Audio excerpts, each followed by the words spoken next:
Good morning, everyone. Good morning. We're going to allow just a few minutes for folks to join today's webinar. We're delighted that you've taken some time to be with us today. So we'll start up in about a minute or so.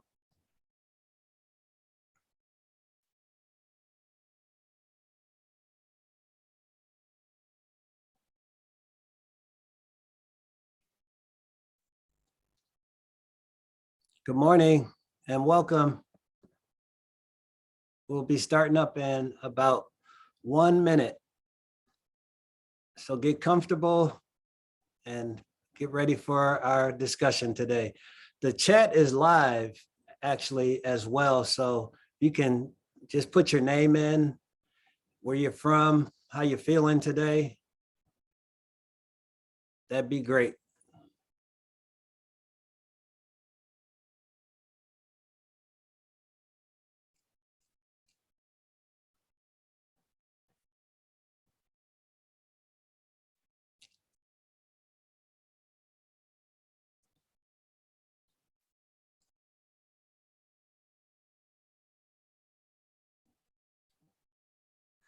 So good morning, everyone. My name is Claude Robinson. I'm the Executive Vice President of External Affairs and Diversity at UCAN, and I'd like to welcome you to UCAN Presents. Nobody knows the trouble I've seen with Dr. Inger Burnett Ziegler.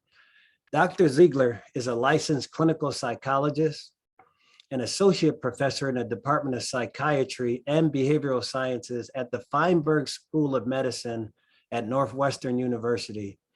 Her work has been featured in the New York Times, Time Magazine, the Chicago Tribune, and Inger is from Chicago, Illinois. I want to talk just a little bit about UCAN, an organization that's been around for 153 years that strives to build strong youth, children, and families through compassionate healing, education, and empowerment. And during Women's History Month, we do our best to try and center the voices of women and young girls who have continued to make a difference in our city, in our state, and across the country, and even across the world. And today's discussion with Dr. Burnett, I'm going to call her Dr. Inger, is one that we've been looking forward to for quite some time. So I want to invite Dr. Inger to join us right now, and we can join in on this inspiring and informative discussion. So Inger, good morning. It's so good to see you. Good morning, Claude. It's so good to see you. Thank you for inviting me to be a part of this discussion. It's so wonderful to be with you this morning. Fantastic. Hey, I got to tell you that I've really been focused on the book, and I couldn't put it down. So a lot of things had me really thinking about my own life, about my relationships, both personal and professional. But what inspired you to write the book? Yeah, so I'd always wanted to write a book. I had this kind of vague dream of writing a book, and initially, when I thought about writing a book, I wanted to write a memoir. I thought I wanted to share my story. I felt like I had a unique kind of family experience that I hadn't had a lot of outlets to talk about. And so I wanted to be able to tell that story and tell how it had impacted me. As I, grew in my career as a psychologist, I also, really came to understand that there was so much knowledge that we had about mental health, particularly mental health in the Black community, so much research that was being done that was not being adequately shared with people that needed the information. Mm-hmm. And so I wanted the book to also be a way to share accurate, helpful information about what certain mental health conditions look like, what various coping strategies look like, just so more people could get the help that they needed. And then kind of the third reason was I am a practicing therapist. I see mostly Black women with depression, anxiety, bipolar. I'm a generalist. And time after time, I was seeing women come into my clinical practice that had histories of trauma, Mhm. that were, high functioning, doing well, caring for their families, showing up in their careers, but they were really, really struggling internally. And what stood out to me among those women was they felt like they were the only ones. And I, as a therapist, could see these similarities for the people that were coming in one after another. And I wanted people to know that there was a community of folks that were just like them, that were experiencing some of those same things, and to be able to see themselves not only on the page, but to learn some strategies for coping and healing. So it was my hope that the book would be an integration of that, an integration of my life and my journey as a Black woman, the research that I've conducted on mental health in the Black community, and some of the clinical, presentations that I've seen among Black women that I've worked with in my therapy practice. So I hear it all the time in discussions with people, and if I have a psychology major in undergrad, and I've always been interested in just people and human behavior, and oftentimes I see that it's often inauthentic behaviors going on with Black folks. Why do you think there's such a negative stigma as it pertains to mental health and taking care of yourself? I think culturally, we've been taught that we present to the world in a certain way, and anything that's not good, that makes ourselves or our family or our community look bad, then we hold that on the inside. And that can be related to trauma, that can be related to, whatever's happening in the family. And, I think that mental health falls in that. A lot of people have felt historically that mental health is some sort of negative mark on the person or on their family. And so that's something that should be hidden, right? And that's something that people don't want to talk about. The important thing, though, I think, is I see that narrative really shifting, Yeah. particularly in the past 4 to 5 years. More people, particularly more Black folks, are talking about mental health, Yes. are more willing to engage in mental health treatment, willing to say, no, these are the steps that I need to be able to really take care of myself. And one thing that I think is really special is I think that energy that's coming from our younger generations is trickling upward to older folks as well.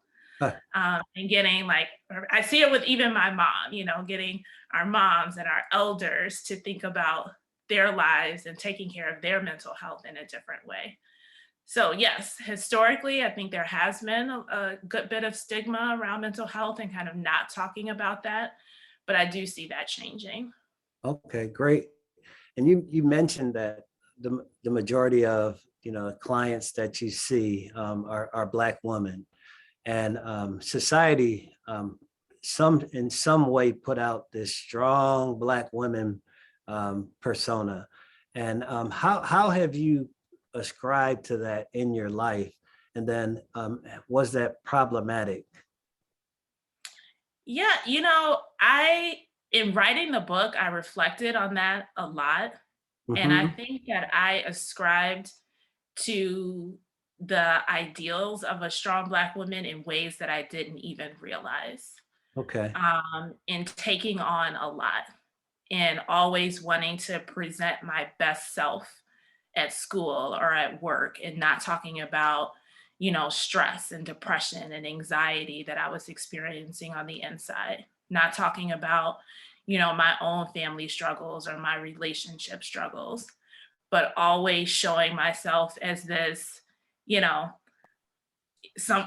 girl that was doing well in school, that was Right. achieving at work, and that was kind of the external image that I was always putting forth. And I'll share that, this book was really a challenge to myself. Okay. uh, for one of the goals of the book was to be able to show the other side of the strong Black woman, right? To be able to elevate the greatness, the resilience, the beauty of Black women that I knew, near and far, but also to show some of their struggles. And in working through that, I said to myself, well, I got to get some skin in the game too, right? Because Yes.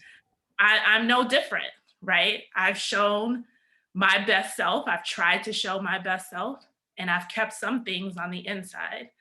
And that was a process for me as well. But Hmm. I'll share that it's been so rewarding and so liberating and just freeing, to be able to lay it out there, Yeah. Yeah. and get a warm reception in response. Well, what was, why present that, when that's not the fullness of who we are? And I think a lot of people still do this to, I have the job, I have the income, I have the educational pedigree and the career success, but then they're not truly happy. And that's not the full story. I think there's a lot of fear. There's fear of judgment. There's fear of bringing shame to your family. There's fear of negative consequences. Well, if they know this about me, what are people going to think? Am I not going to get the job? Am I going to be shunned? Are, people going to think negatively of me and my family? Right. Hmm. And, Brene Brown has a quote that I really love where she says, we like to see vulnerability in other people, but we Hmm. don't like to do it for ourselves. And I think about that quote a lot because when I see other people being vulnerable, I look up to them, right? I respect them, like, wow, what strength it is to be Yes. able to tell your story, to be your fullest and most authentic self. But sometimes when it comes to us, right, and telling our own stories, it's like, well, I'm Right. not sure that I want to do that. So, Right. just thinking about how I respond to other people, how that openness, really draws people to you and Hmm. gives other people permission to be their fullest and most authentic selves. That was something that I wanted to practice as well. Okay, fantastic. So we have a guest. She doesn't want me to put the doctor in front of her name, but I'm going to do it anyway.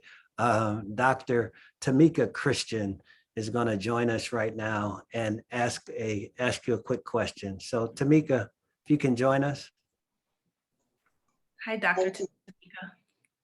Thank you. And thank you, Claude, for recognizing it. I think me not being recognized as a doctor plays into everything that you just mentioned prior to this, like the insecurities, the doubts of like, yeah, I did this, but what does it really mean to the dominant world? And I just want to remain humble in who Tamika is.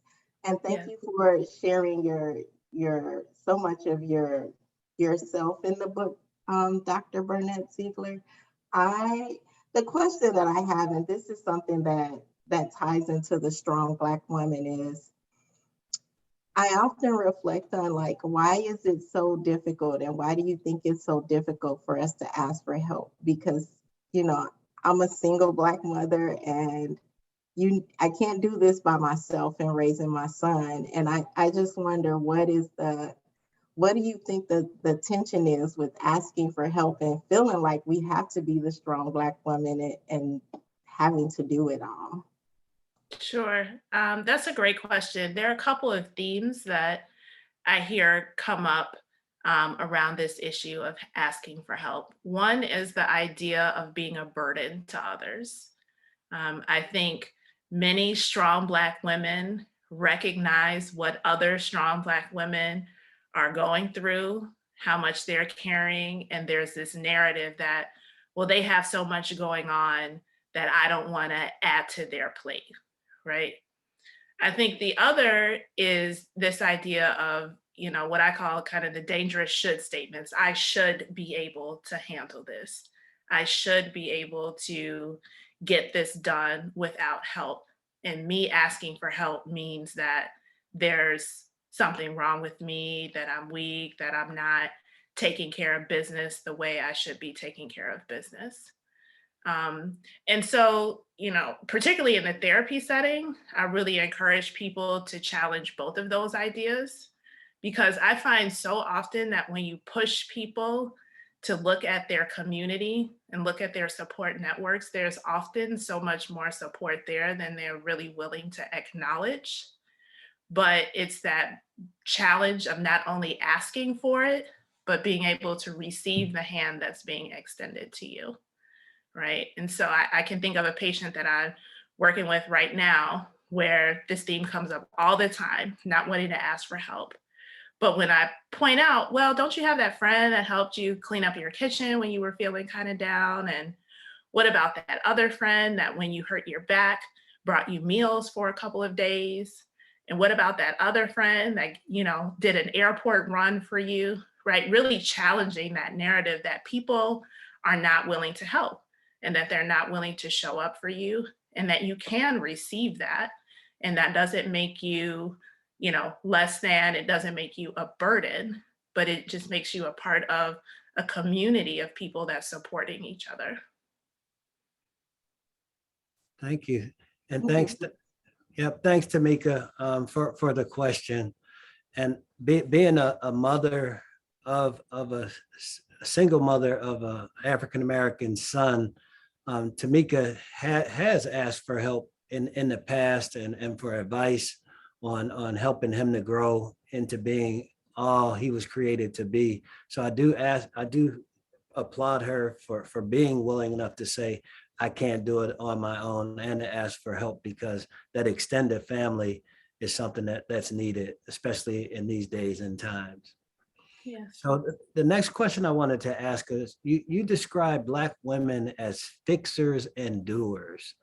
Can you expound on that statement a little bit more?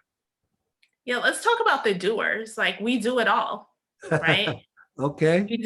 We do it all. And that's something that I think so many Black women are proud of. We do it all with our immediate family, in the house and outside of the house. We do it with extended family. We take on extra at work.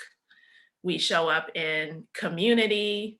We're leading the volunteer events, the service events. We're mentoring, we're serving, we're at church, we're at, voter registration, whatever it is, we're doing it all. We're taking it all on, right? And Yes. that is a badge of honor, I think, that a lot of people wear. Is like, yeah, I'm doing this. I don't have time to sit down. I have all this stuff going on. That's something that we could be kind of proud of, right? And same with fixers. Like, we're the ones people come to, if you have a problem, if you're the one who's made it or the successful one in your family, you're the one that the extended family is coming to problem solve, to lend money, to run errands, to fix whatever the situation is, right? We're the ones that are like the glue, the backbone of not only immediate family, but community as well. But that can be a burden, right? It can feel good. Mm-hmm. Yeah, it I was can going to feel say, good. as you're saying that, and as I was reading it, it reminds me of Erykah Badu's song, Bag Lady. Bag Lady, yeah. That really carrying the weight of the world. That's right. But to a detriment. To a detriment, that's right. So on the one hand, it feels good to know that we're the ones getting it done. Like, there was that saying that said, if you need the job to get done, ask a Black woman, she'll get it done, right? You need something fixed, the Black woman will get it fixed. But that feels heavy. And I saw somebody in the chat said, we're tired. And I think that that's so real, tired, overwhelmed, overstretched. And that's where the boundaries come in, because we keep taking it on, saying yes, trying to do it all, believing that we can do it all, believing that we should be able to do it all. And as you said, to a detriment. And that detriment can be to our physical health as well as our mental health. So in your adolescence, you talk about in the book about coping with depression and anxiety and stress.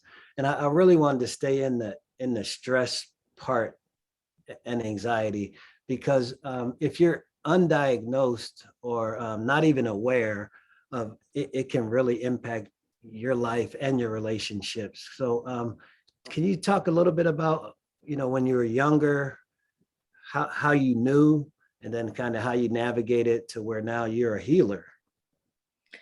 Claude, when I saw that question, no one has Yeah. ever asked me that question before. And I was so glad that you included that question, because the truth is I didn't cope. I didn't even realize that I was as anxious as I was. It wasn't until probably grad school that I looked back on several instances in my early childhood and realized you were having panic attacks, right? I can think of having a panic attack in fourth grade taking a standardized test.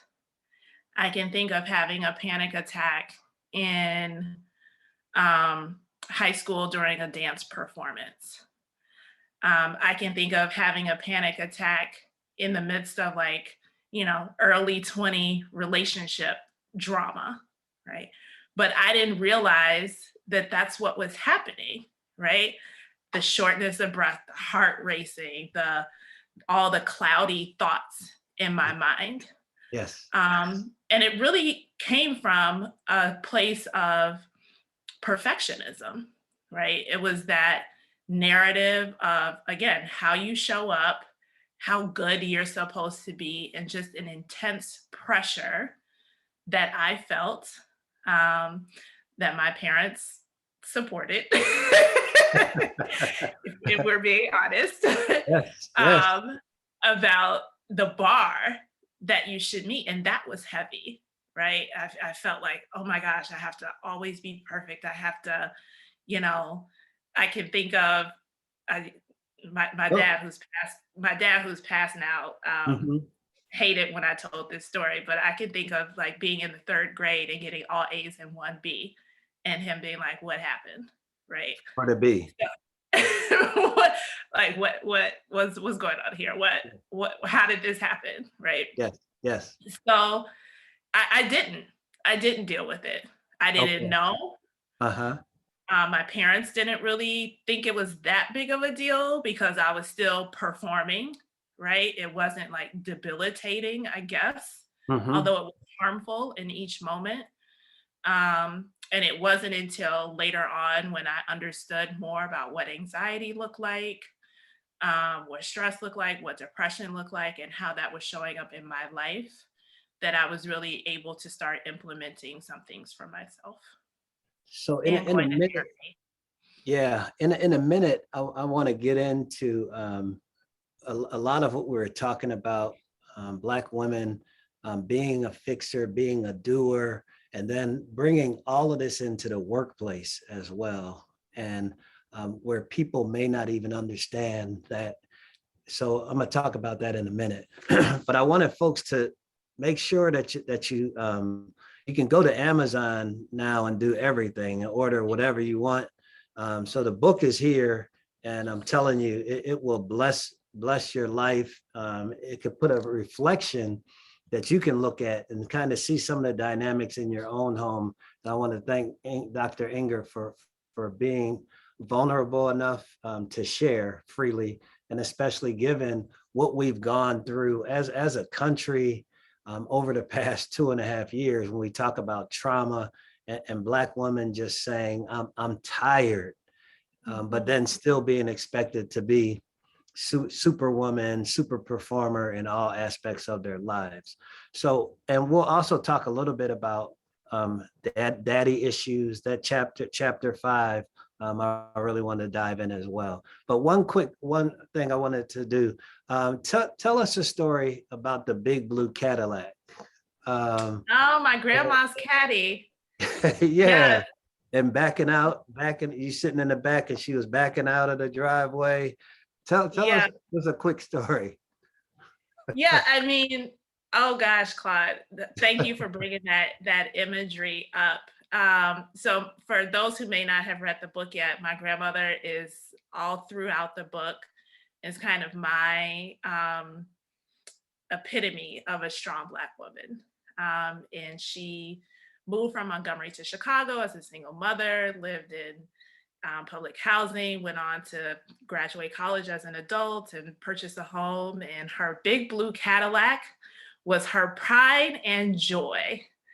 And I have such fond memories of sitting in the back of that blue Cadillac. She lived in Roseland, and we would go up 111th Street to get to her church, which was like this slow, steep hill to get to her church. And she would park her Cadillac right out in the front. I have an image of like driving down to Montgomery as a little girl in the blue Cadillac, seeing my grandfather. My grandmother didn't come, but my grandfather, who my grandmother was estranged from, was there. And my grandmother told my mom, take the Cadillac. And so my mom drove the Cadillac, and he wasn't doing that well, but it was like very prideful for her to, park her Cadillac in front of his house and like show him what she had done for herself. So it's just one of those images that really stands out and warms my heart when I think about her. Yeah, and it's so I could feel it even through the book, through the words, just the pride and excitement and passion around your grandmother. So yep, definitely that really resonated with me. So so we take another question. Karen Norman is joining us from New York City to ask you a question. So Karen, if you can come on and ask your question to Dr. Inger, please. Sure. Can you see me? Yes. Hi, Karen. So, good afternoon. It's afternoon here. I am so thrilled by this conversation, and I recognize myself in so many areas that you just discussed, especially when you think about who's the fixer. And I have a very Caribbean Jamaican mother who an A was not even a good enough grade. It had to be an A plus. And I get what it was that she was trying to get. The greatness that she wanted us to have, my sisters and I, had to do with the lack of education that she had received and wanting to make sure that we would be okay. I find myself as the chief operating officer of my organization looking a lot of times at some of the young Black women that we're working with. And for many of them, I can recognize patterns of anxiety. I'm a clinical social worker. I recognize the patterns of depression because they perform really well. They always look beautiful, but then there'll be, for me, these little telltale signs, right? So they can never really be anywhere on time. And there's always 1 or 2 days, that they just have to be off trying to pull it all together. So quite recently, and I'll get to my question, I interviewed someone for a position, and she's brilliant and she's a beautiful sister. And I could also see manifested in her conversation was a lot of pain around her last work experiences. And I think a lot of Black women are harmed in the workplace. Yes. And it's really difficult when they want to be in a liberated zone. A lot of agencies are saying that they're anti-racist and they want you to speak up and speak out because of all the stereotypes around who we are. But then you do, and you can become harmed. And so I had a question for her around her self-care and what was she doing to help herself to heal from that experience so she could still go on and be her phenomenal self. Because I want her for my organization, but I want someone who's at least able to acknowledge that they're hurt. And a lot of times I think Black women, because of the need to be strong, we don't even acknowledge to ourselves how something really profoundly hurt us or made us feel, because I think as women too, we'll internalize it as shame. So I'm Yes. just wondering if you could encourage me about how I encourage staff without other women, without going too bold into their lives, because sometimes people don't like that either. But I want to be able to, share those things around self-care. So I Yeah, think I Karen, asked a broad question, but no, that's great. That's great. And thank you for sharing that story and your wisdom in that experience. Um, you know, I think the first two things I'm thinking about in just hearing about your experience are, one, it seems like you're fully seeing her, Mhm. and the importance of that, and that being a unique experience, particularly for Black women in the workplace. And the other thing I hear that you're already doing is the way that you're creating space for her to kind of talk about her hurt as well as think about her coping. And I think that those also are really unique experiences. These are things that I've reflected on in my journey as a mentor and as a boss and a leader. You know, I'm proud to say I have a really diverse staff. The majority of people that work on my team are women of color. And I've changed a lot in the last 10 years. I've changed a lot from being, you know, a bit of a toughie to learning how to slow down with them, to take 10, maybe 15 minutes at the beginning of team meeting, and we have check-in questions. And, you know, the check-in question can be anything from, you know, what are you doing for your self-care, or what color is your mood today, or, you know, what animal describes how you're feeling. You know, one of my team members leads the questions, so they're better questions than this, but it's still creating space and creating safety. And one thing that I think is so beautiful is I see them, we laugh, you know, we get down to business. I mean, they know that we're about business. So we get down to business, but they have space to laugh, to support each other, to share whatever bit of personal information that they want to share in that time. And that actually elevates the work, you know. It allows them to feel seen and feel heard and feel supported and know that they're more than just the output that they're putting into that space. The last thing I want to say is that, you know, another thing that I've learned just for myself is my personal authenticity supports them. And that's been a journey, you know, to be able to say for myself, like, yeah, I'm having a hard time too. Or, you know, I'm off today. Or forgive me if I'm shorter. I got a lot going on. I'm stressed this week. And so we have a communal space of compassion and grace, and that promotes excellence, but also allows people to be human. So those are just my thoughts about that. But thanks for sharing that story. I think it's really important to think about how Black women are supported in the workplace, particularly if they have Black women leaders. Thank you. Yeah, humanity at the center. I really appreciate Yeah. you. Thank you. Yeah. And I can't wait to get your book and read it in its entirety. Thank you very much. And Karen, it's good to see you, my sister. Good to see you. Hoping you're well. Thanks for joining us today. Thank you. So, Dr. Inger, we're a little bit more than halfway through our time together. And I did want to jump, we kind of veered into the workplace. And you talked in the book about how systemic racism has an impact on organizations or companies, and then the impact that it can have on employees of color. Can you speak just a little bit about that?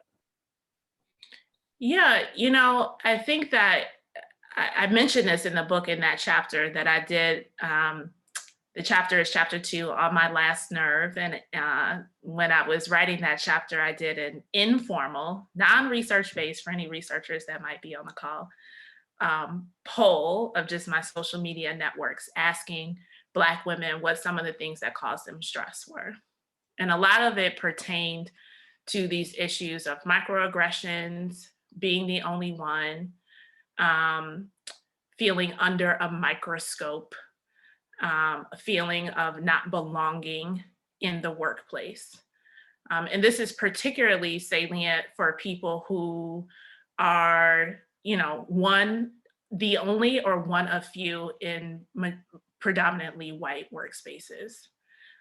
Whereas there's this sense of, again, having to perform, not feeling like they have the safe space to be their fully authentic selves. And that can show up in small ways.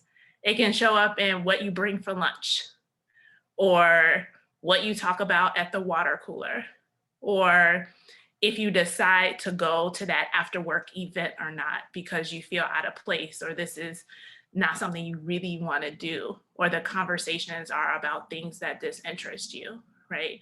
And all of these are ways that the workplace can perhaps unknowingly isolate Black women and people of color in general. And that withdrawal can also have negative consequences on advancement in the workplace. If you don't engage fully, if you're not at the happy hour event, you don't hear about those extra opportunities, and then you get cut out, right? But those spaces don't feel good. Those spaces don't feel supportive, or like spaces where you really belong. So it becomes this circular thing. And so, I think it's really important for people to find their people in whatever space that might be. It might not be other Black women. Maybe it is, maybe it isn't. And I can say, from my own work experience, it's taken years, but I have my little nuggets of people that I can go lay it all out on the line, keep it real, say what I need to say. They give me wisdom and support. And that really makes being there not only just tolerable, but it makes me have a safe space in that environment as well. And then you also talk about stereotype threat. And is that, you coined the term? No, absolutely not. No, Okay. Stereotype threat is, no, I certainly can't take credit for that. Right. But this is a term that's somewhat commonly used in the psychology community. And it's really talking about the fear that people have of being lumped in with the negative stereotypes that others might have about their race or ethnicity, right? So, for example, let's say you're in some professional corporate job, it's dressed down Fridays, and you want to wear a hoodie to be comfortable. And that's technically permissible, right? Yes. But you decide, instead of wearing jeans and sweatshirts like everybody else, you still have to dress up fully in your suit or your tie or your button down and your slacks, because you don't want to risk being stereotyped with other people, other Black people who dress like that, who Right. others think negatively of, right? Attire is a big way that it comes into play. Hair is another way that it comes into play. Where you live, neighborhood, environment, assumptions that are made about who you are as an individual based on these characteristics and based on what kind of the majority dominant culture has a stereotype in them, making us a monolith, right? And so that's the anxiety that can come with feeling like you have to perform and set yourself apart from others that might be viewed negatively.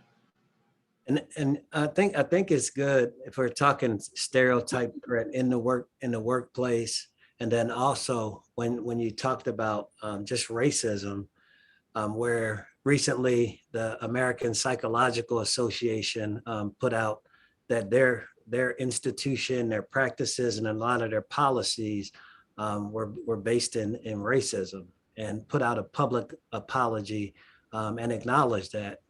And I sent it around to a couple of leaders, nonprofit leaders, in hopes that we would all, really look at what's going on inside of our organizations to make sure that we're not having these pockets of negative experiences for people of color, primarily. I'm today speaking of Black women in the workplace. So it is a reality, and it's not just a theory. Absolutely. So before we get into chapter 5, I really wanted to get into the daddy's issues for both the women that are on, but then also the men as well. I wanted to ask you just a fun question. So you went to which high school here in Chicago? I went to the lab school, the University of Chicago High School. So that's the Maroons, right? It is. That's the name of it. Right. So I think they tried to change that name, but yes, that is what it is. Are they going to look to change it soon? I think so. I think it's So not- Hyde, let's say the Hyde Park neighborhood in Chicago is starting to look different in so many ways with all of the businesses and the construction and development that's going on. How do you see that community coming to life from a diversity perspective soon? Oh, that's a good question. So as you point out, so let me back up. I was Okay. born and raised in Chatham. My childhood home through college was in Chatham, but I went to elementary school and high school in Hyde Park. And actually, about 6 months ago, I moved to Hyde Park. Okay. So I've seen kind of the progression of Hyde Park from, you know, the 80s Yeah. until now. And I'll say, just observationally, of course, the UFC is expanding and, behind a lot of the business development. It does look very different. Yes. You definitely see more students. You see more businesses. I think the student body has increased by large numbers from what I understand.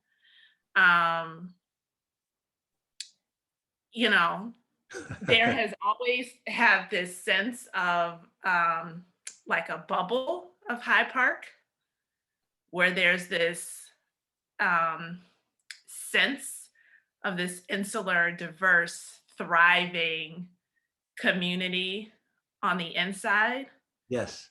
and more challenges on the perimeter.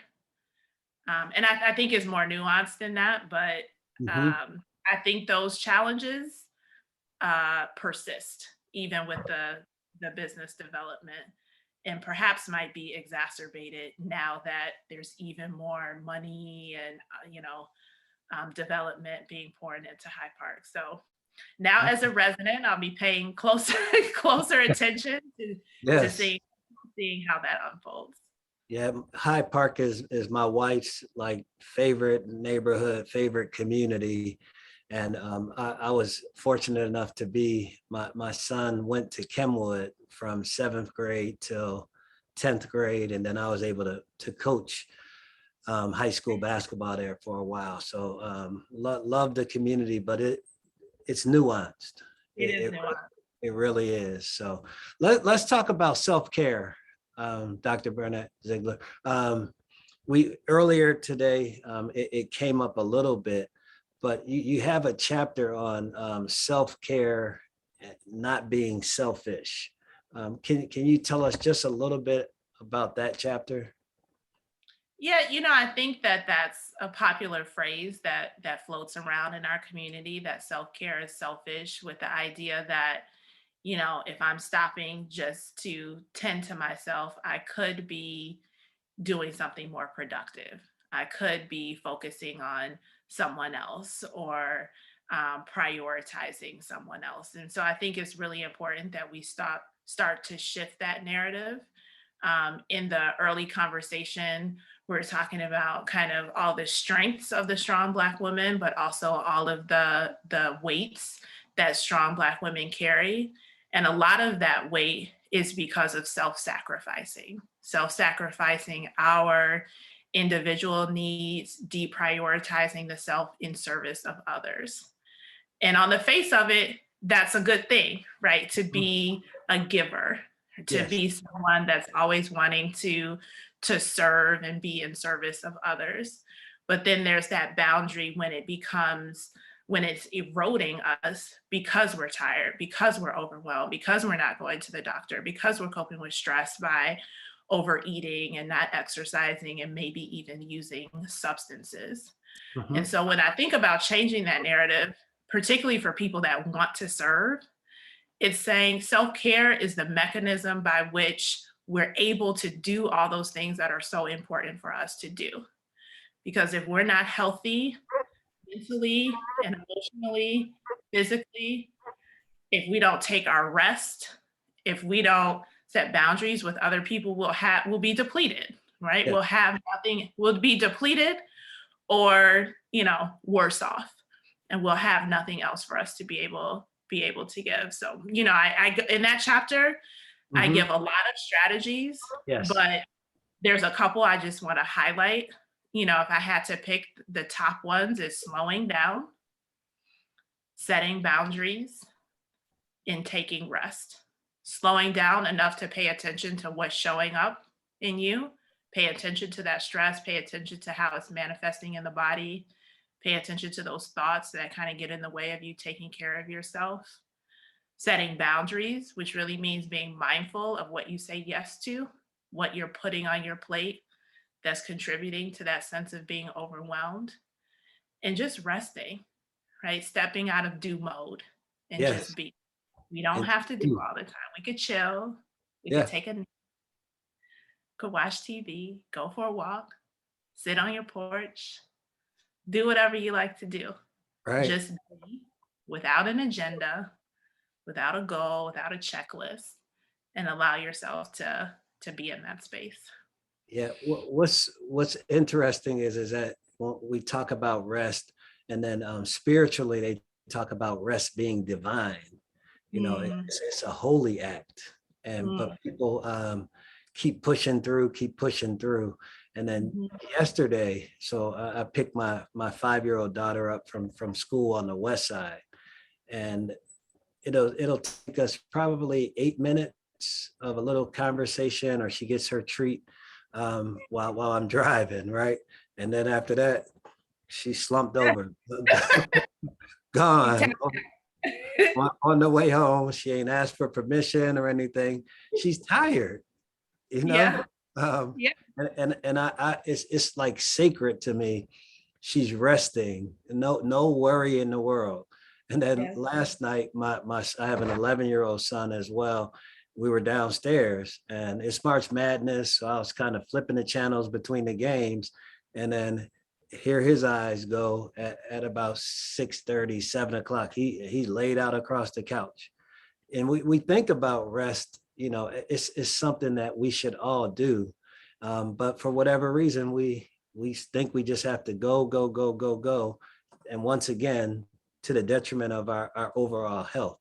So I hear you clearly. And I Yeah. hope others here, you know, take a nap, you know, pull over, you close your eyes, breathe, whatever it is to kind of bring yourself back to a better quality of health in the moment.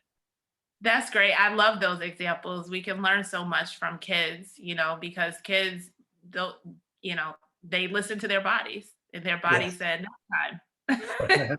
Yes, And indeed. I'm done. It's nap time. And, Right. you know, I think that's something that many of us can practice as well. And then what are those examples there? But I know you're certified yoga teacher, right? Yes. I don't know anything about yoga except I heard it's hard. Um, Well, it doesn't have to be. okay. That's the Western mentality of yoga. Uh-huh. Is is to emphasize what they call the asana, and the asana is the postures, right? But that's not all of what yoga is about. There's, you know, a framework of thinking about yoga is 90% breath and 10% movement. But a lot of the imagery and the messaging around Western yoga is about pushing hard Yeah. strength. And I bought into that too, right? When Okay. I first started my yoga practice, you know, I called myself an athlete in high school, but I wanted that tough, hard, you know, I was doing the Bikram, I was doing the long classes, the intense classes. And then I've been so lucky to have teachers that have taught me even balance within that Okay. balance of, you know, slowing down, being with the breath, being with the body, observing what's showing up in those spaces as well. And those are strategies that I even integrate into my therapy practice as well. Okay. Um, in the book, I share that I got really deep into yoga in the midst of a breakup. And so that was my Let's wellness. go there. Yeah, let's go. I don't not that story in particular, but you talk about how people seek intimate partners that have traits and tendencies that their parents had. So Yeah. can you dive into that a little bit? Yeah, so there's a psychologist, husband and wife couple that have written a book called Getting the Love That You Want. And in that book, they propose that people seek both the positive and the negative traits of their opposite sex parent in an attempt of kind of savoring those positive traits and fixing the harm that was done due to those negative traits by the opposite sex parent, right? And so in doing that, they're picking the same type of person over and over again, and they're setting themselves up for the same type of hurt over and over again.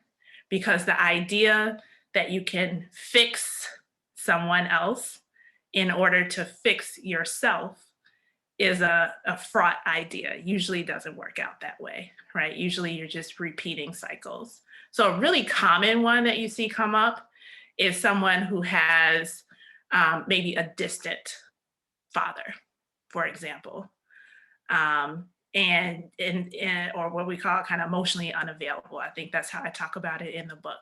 So Yes. you find yourself repeatedly picking partners who are not fully available to give you the love that you want, but you're desperately wanting it, craving it, pulling for it, trying to fix it, trying to make it happen, and left unfulfilled. And that can happen in relationship after relationship after relationship. And the last thing I'll say about that is even when, and I've seen this happen with people I work with in therapy, even when there's an attempt to break that and you match with someone who is more available, it feels funny because it's unfamiliar. Yeah. Like, what is this person that's always answering the phone, like, Right. or always showing up for me? This feels Right. weird, right? Yeah. And so that's an adjustment that people have to make as well. So you talk about in Daddy's issues in that chapter, some of what your grandmother went through. You mentioned being estranged from your grandfather, but then how things were passed down through generations, and then your mother having some real difficulties in relationships as she was growing up. Can you talk just a little bit about what you learned from that? Yeah, I learned the pattern, which hadn't been clear to me Yeah. before. As you mentioned, my grandmother was estranged from her father. Um, she was the product of, an outside marriage. My mother, excuse me, my mother was distant also from her father. My grandmother and grandfather had a tumultuous relationship. My grandmother left that marriage and moved to Chicago. And then my mother had patterns of picking older, unavailable men, Right. similar to my grandfather, Yes. right? Who she was seeking this kind of ideal family. And these men were unable to give that to her, including my father. Mm. And so it's interesting because I was able to have these conversations with my mother throughout the process of writing the book. Yes. However, my mother didn't see these patterns. It was Really. she was so lucky to have a psychologist daughter that said, Mom, you see any see any connection with these guys that you were dating? Like they were all older, they were this all this was all like kind of recollections and reflections afterwards. I mean, the deep dive into her relationship history Yeah. was in the book writing Oh process. wow. And Wow. so, sometimes people ask me what was my favorite part of writing the book. Is being able to have these intimate conversations with my mom, Hmm. and learn things and ask the questions that we, so often don't get to ask our parents, and just Yeah. see her as a woman, Yes. and not just as my mom. But also as a psychologist, I have my insight that, on the situation as well. And I certainly adopted some similar patterns, absolutely, and through therapy and through just increased awareness of those patterns and cycles, Mhm. have been able to step outside of some of that. Good, good. And let's talk, because we're at 11:56 right now, and at about 12:05 we'll go into the Q&A, and then we'll end at 12:15.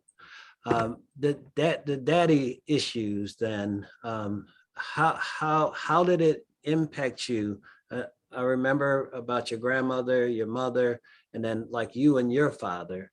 And then I want you to talk to any of the men that are on the call today about kind of how important they are, even if they don't, even if they're not connected with the mother, but how important they are to the psyche and self-worth of their daughters.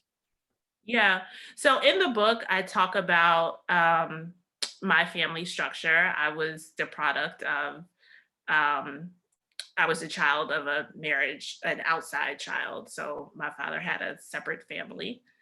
Um, and in a lot of ways, I had a really um, like typical upbringing, right? Like I went to school, I came home, I had a snack, we watched TV, I did homework, I had I had this kind of nice childhood. But, after the evening news, my dad left. And this was every day. And people would say, well, how often did you see? I saw my dad every day. We Mhm. had dinner every day, we did homework every day. But there was this sense of one, someone leaving for years, my Mhm. whole childhood, and two, and perhaps more and most importantly, not understanding what was going on. Yes. And I think a lot of times with kids, we don't tell kids stuff, and we think they don't know, but Mhm. they know that something is not right. And I knew something wasn't right, and I Yes. knew it wasn't being explained to me. And I think that was really the seed of my anxiety, right? Because when we don't give kids the information, they start to fill in the blanks for themselves. Is it me? Am I doing something wrong? What's happening here? Are you ever going to come back? These types of questions Mhm. that are rumbling in my mind. And then I already had this kind of perfectionistic tendency. Yes. And that kind of cultivated the sense of, well, if I am the best, Mhm. you know, daddy will come stay here. Right. So now I'm taking control over the Wow. situation. Right. And so, it took a long time. Actually, it was in therapy, to be honest. It was in therapy Mhm. in grad school where Mhm. my therapist was like, well, what is the model of relationship that you were given? And I think that that's a really important question, regardless of what your family history is like, just for people to reflect on. Like, what did you see as an intimate relationship? And what parts of that have you taken in? And how have perhaps those examples kind of replicated in your own intimate relationships? Um, so yeah, I mean, parents do the best that they can. You know, They my do. I can say that now. They're Yes. imperfect people, and they do the best that they can, and they have their own kind of rationalizations for their choices. Mhm. Um, Mhm. but when you're able to recognize some harm, maybe that's been left due to those choices, you can start to unravel that and not internalize it and personalize it in the same way that sometimes children do. Very true. And I'll share this story. So I probably spent I'll be 56 this year, and I've probably spent probably a month and a half in my father's presence in my entire life. He passed away. Vietnam kind of tore him up. He came back, and to our point about mental health, never really dealt with it, and came back with really destructive patterns and behaviors. But at his grave, I remember saying to him, "Thank you for trying and forgiving him at the same time, but then thanking him again for showing me how not to be Yeah. as a father. So Yeah. I constantly keep, I have that and know that, I have to do anything and everything for my own, but then also the willingness to give even more outside, because I know what it's like to not have that father bond. And so many young boys are looking for it, and young girls, Mhm. that is something that we should all try and find and be conscious of. So we have Nicole Ward with us from the Latino Policy Forum, and she was going to ask our third and final question before we get ready to get into Q&A. So Nicole, hey, thanks for being here today. Thank you for having me. Can you all hear me okay?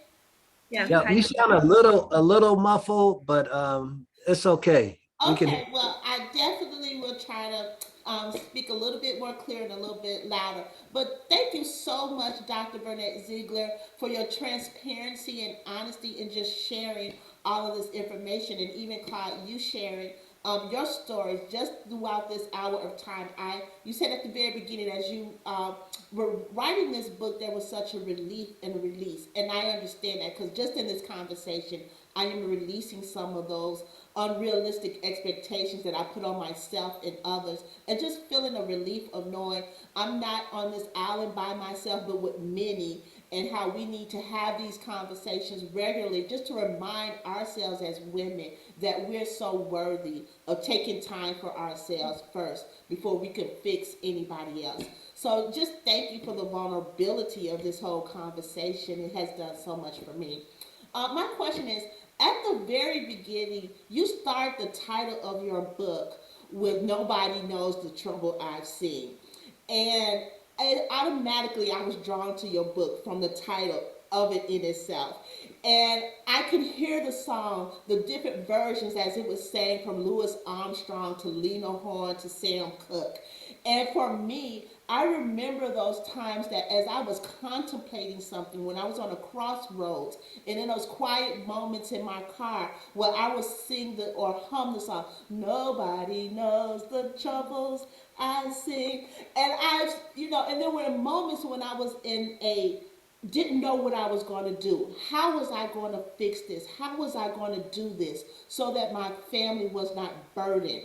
And as I continue to kind of read through your book and see me and my family woven throughout these stories, I remember hearing my mother hum the same tune. I remember hearing my grandmother and my aunts, and unbeknownst to me, they were going through some things very similar that I had gone through. And this song kind of triggered what they may have been going through. Why was that important for you to include this song at the beginning of your title? Yeah, thank you for sharing those stories, Nicole. I really appreciate that. I think that song and the lyrics, just as you have described, so well kind of characterize how the strong Black woman deals with life challenges. Dealing with life challenges by turning it over to God, keeping it on the inside, and so many of people around not really knowing what they're going through. And you said that even in your own words, that you heard your family kind of, humming that song, singing their song, and they were going through, but you didn't realize it, right? And I think that pattern has been perpetuated. That we keep things on the inside. Our spirituality historically has really been the foundation for our coping and our healing. Sometimes in contrast with formal mental health treatment that will turn it over to God instead of getting professional mental health treatment, although I think that that's a narrative that's changing as well. But when I was thinking about titles, that title really just seemed to capture, how the strong Black woman copes with trials and tribulations. So thank you for that. Thank you, Nicole. It's good to see you. Thanks for being here. So, Dr. Inger, one last question, and then we're going to go into Q&A, or a couple questions in the Q&A. What aspects of life bring you joy? And I want to like put that next to one of the other questions around moving through suffering to healing. And then of course, joy would be a part of that. But what brings you joy? What brings me joy is being able to slow down,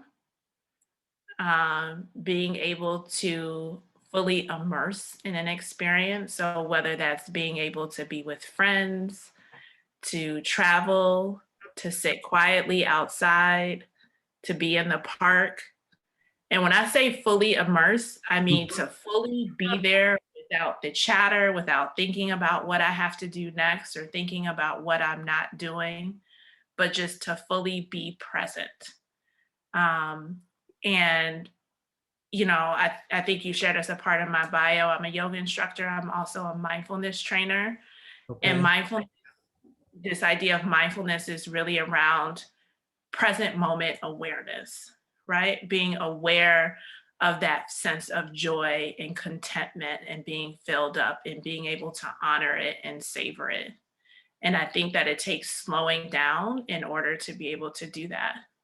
And that mindfulness is also related to your second question of how you move through suffering, right?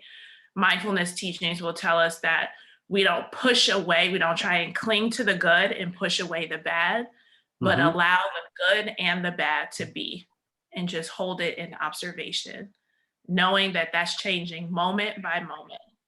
Right. And so when there's a moment of suffering, honoring that and say, I'm in pain right now. This is hurting me. I'm sad. Yes. I'm anxious.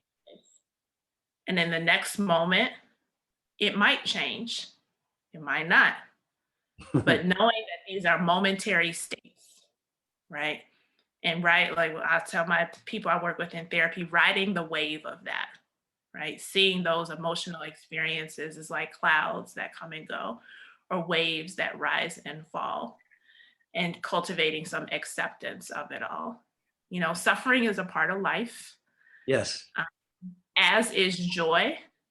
And I think an important part of healing and coping is allowing all of it to be present and learning how to accept the presence of all of it. And we're responsible for our emotions, our feelings. Yes, right. Because a lot of people try to, he did this, she did this to me, all of that. But I But how think, we respond, how we react is our responsibility. yes. Absolutely. Yes. Yeah. Okay. So let's jump into the Q&A. First question by Andrea Taylor. How have you been able to stay true to yourself while being a part of Northwestern University's environment? Oh, that's a good question, Andrea. I've been at Northwestern 11 years, and I find that the longer I'm there, the more I'm secure in my worth and my talent, the more free I feel to be my truest self. And so I think a lot of it is just kind of your tenure. Like I'm old now and I'm like, I don't have to, I don't have to pretend anymore. Like I've established myself. I can show up and say what I need to say and do what I need to do. One thing I do want to say about that though, is I had intense fear about the book in the work environment. As we've talked about today, there's a lot of self-disclosure in the book. Yes. It's literally taking off the mask. And I had a lot of fear about how that would be received amongst my professional colleagues who I've done my best to put my best face forward for the last 11 years. And quite honestly, I've been overwhelmed by the support. Wonderful. Yeah, it's really been incredible. All of the bad things that I imagined might happen in my mind did not happen. There hasn't been any negative consequence that I'm aware of. Right. And I took that as a lesson, right? That you can show up and tell your story and be your true self. And, sometimes it'll be received. Mhm. And so that's been a really important observation for me as well. Great. So our next question is by an anonymous attendee. How do you overcome secrets that you keep not to embarrass your family in your quest to be perfect, yet don't allow yourself to be authentically vulnerable? Mm. So That's I a think I think this question is getting um,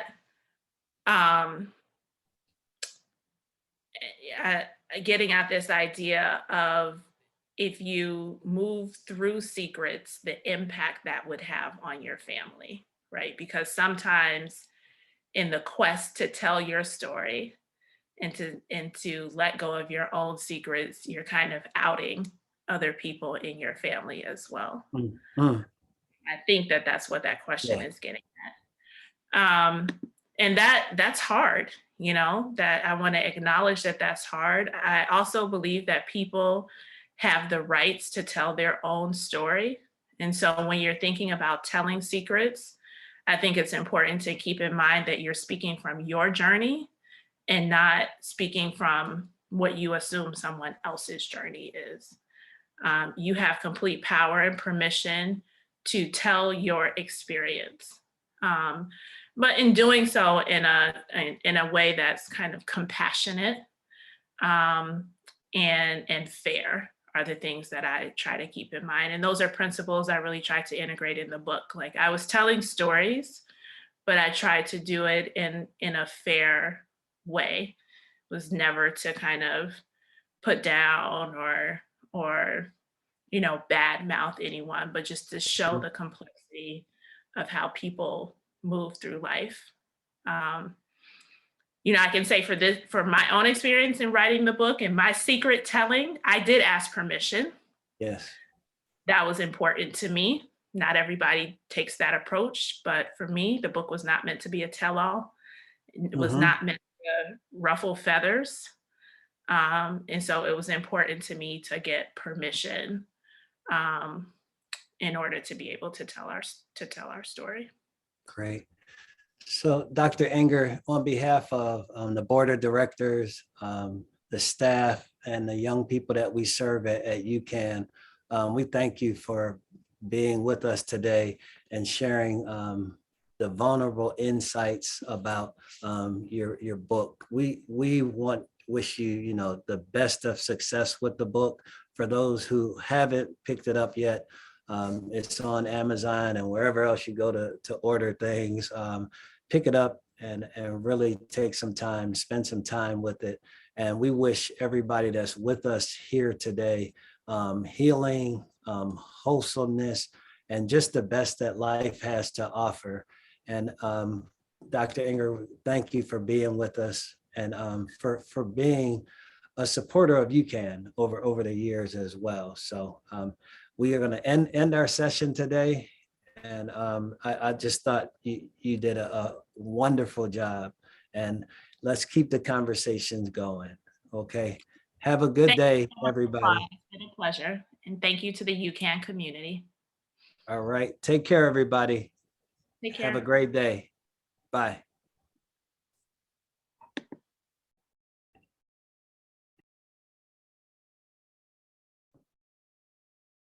It's just us.